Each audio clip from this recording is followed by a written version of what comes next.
पूरे की पूरी रसोई, मिट्टी के बने हुए बर्तन सब यहाँ से निकले थे। इस कमरे को कहा जाता है गर्म पानी का बाथटब। यहाँ पर वो अपने जो आभूषण गहने होते थे उनको रखते थे।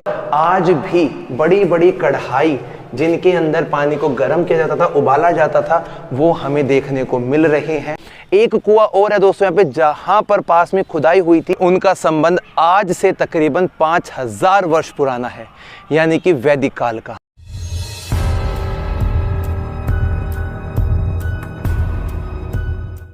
600 वर्ष पहले जौनपुर के शर्की शासकों ने तुर्क के बेस पर बनवा डाला यहाँ का शाही हमाम, जिसको देखने के लिए देश विदेश के लोग यहाँ पर आते हैं। नमस्कार दोस्तों, मैं हूँ विक्रम और आज मैं आपको उत्तर प्रदेश के जौनपुर के उस हिस्से में लेकर आ गया हूँ जहाँ पर शर्की हुकूमत के राजवंशों ने अपनी एक अलग पहचान छोड़ी। और पीछे की तरफ आप जो ये हिस्सा देख रहे हैं, जिसका ऊपरी भाग पूरा काला पड़ चुका है, ये है उनका शाही हमाम।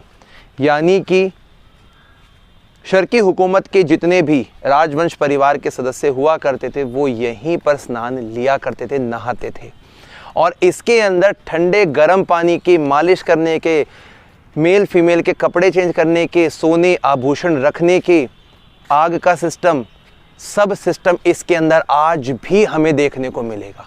तो दोस्तों, मैं आपको सबसे पहले इस हमाम के अंदर वाले हिस्से का नज़ारा दिखा देता हूं, उन सभी चीज़ों से आपको रूबरू करवा देता हूं, जिससे कि हम शर्की हुकूमत की एक नई टेक्नोलॉजी जो कि उन्होंने भारत में पहली बार इस्तेमाल की थी उसको समझ पाएंगे, देख पाएंगे। ये है इस शर्की हुकूमत के हमाम का मुख्य दरवाज़ा, जहाँ से हम अंदर की तरफ आएंगे।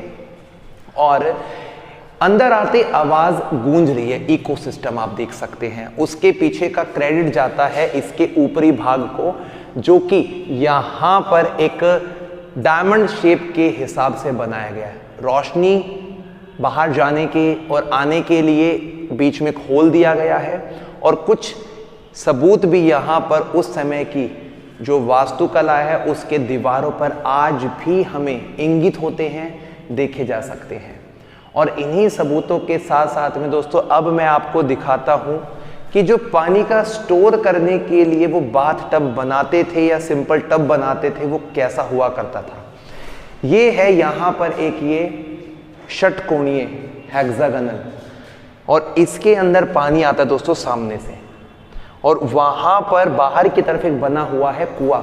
उस कुएं का डायरेक्ट कनेक्शन होता है इस वाले होल से।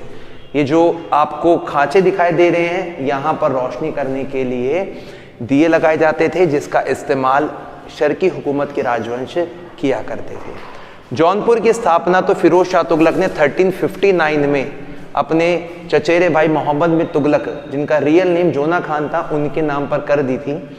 और उसी के बाद से शर्की हुकूमत की शुरुआत का क्रेडिट जाता है मलिक सरवर को, जो कि 1398 के समय में अपनी अलग राजवंश की स्थापना जौनपुर में कर चुके थे।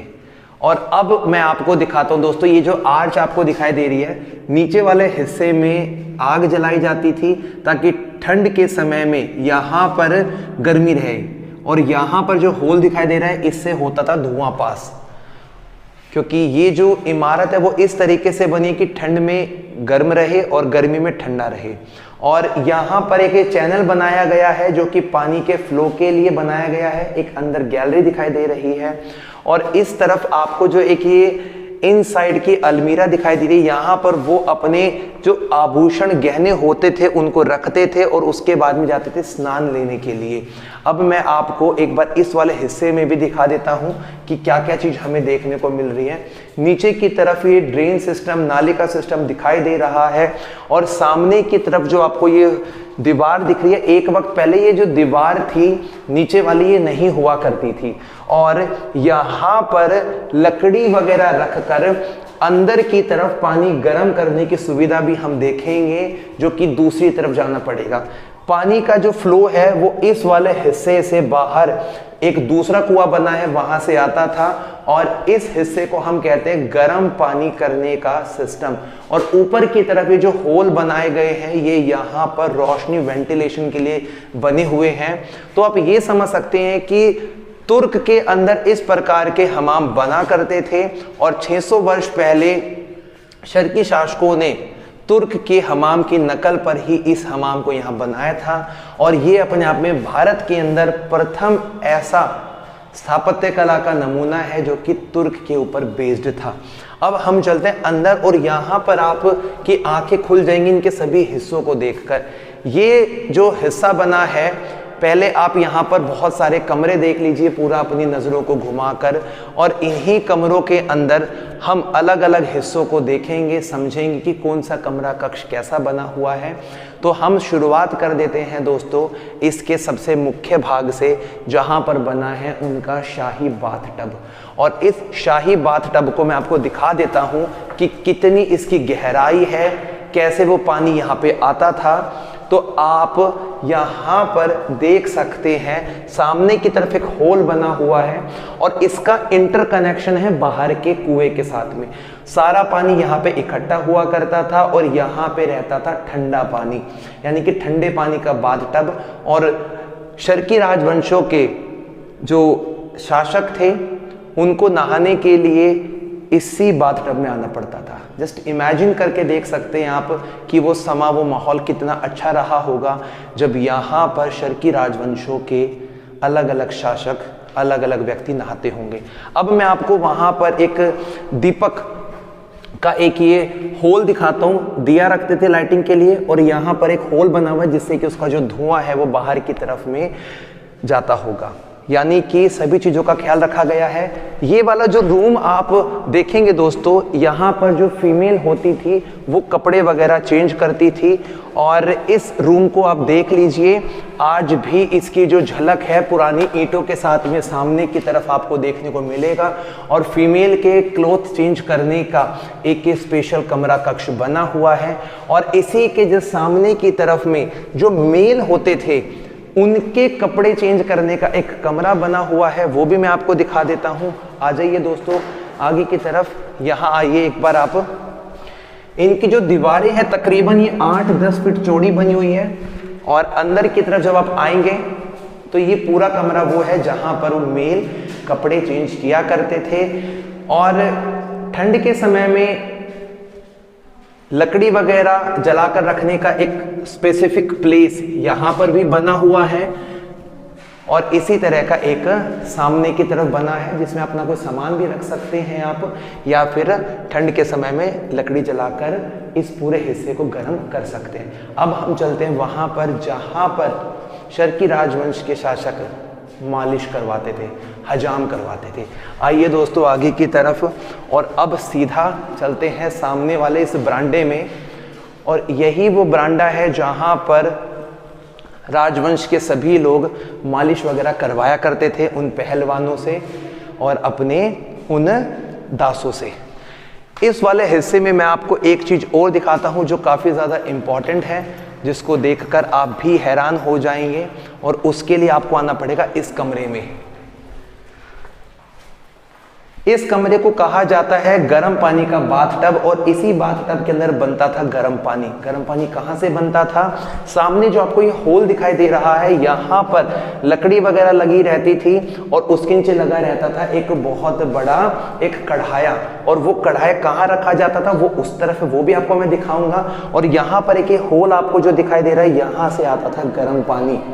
लेकिन गर्म पानी को नॉर्मल टेम्परेचर में करने के लिए ठंडे पानी की भी आवश्यकता होगी, तो ठंडे पानी के लिए जुगाड़ किया गया होगा इसके बाहरी हिस्से से, और ये था दोस्तों गर्म पानी का बाथटब। अब हम चलते हैं उस वाले हिस्से में जहाँ पर आज भी बड़ी बड़ी कढ़ाई जिनके अंदर पानी को गर्म किया जाता था, उबाला जाता था, वो हमें देखने को मिल रहे हैं, जिसके लिए हमें आना पड़ेगा इसके दूसरे हिस्से में। आ जाइए दोस्तों, ये एक कमरा बना हुआ है और इस कमरे के अंदर ये डबल शेड का क्यों, इसका कारण बताता हूं मैं।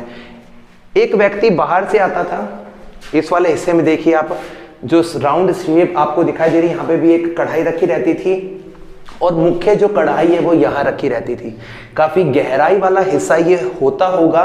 और इस वाले हिस्से में देखिए ये अलग से आपको बिल्कुल ये स्पेस दिखाई दे रहा है, रेक्टेंगुलर ये पैरेलल पाइपेट बना हुआ है, लकड़ी लगी रहती थी नीचे, पानी उबलता था और जो व्यक्ति बाहर से आता था वो यहीं से बाहर जाता था, उसको इस शाही हमाम के अंदर जाने की परमिशन नहीं हुआ करती थी। तो आज भी हमें शर्की हुकूमत के, जिसके 6 अलग अलग राजाओं ने जौनपुर की रियासत पर अपना शासन किया था। सबसे पहले मलिक सरवर, उसके बाद में उनके दत्तक पुत्र, क्योंकि मलिक सरवर एक किन्नर थे, एक ख्वाजा सारा थे, जो फिरोज शाह तुगलक के शासनकाल में अफ्रीका से लाए गए थे। उन्हीं के गुलाम में शामिल हुआ करते थे, जिनको यहाँ की जागीर सौंपी गई थी। और उसके बाद में उन्हीं के एक दत्तक पुत्र बने थे शर्की राजवंश के एक शासक, जिनका नाम था मलिक कर्णफुल।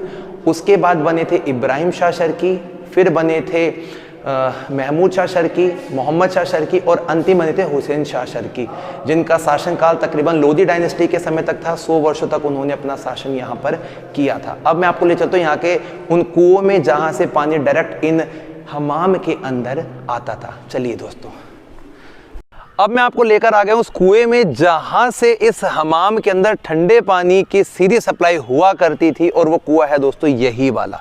और ये कुआं आज से 600 वर्ष पहले ही अपने अस्तित्व में आ चुका था। पानी यहाँ पे खींचकर इस वाले हिस्से में भर दिया जाता था और इस चैनल के माध्यम से पानी, वहाँ पर एक टंकी बनी हुई है छोटी सी, उस टंकी के अंदर जो पानी था वो कलेक्ट हो जाता था।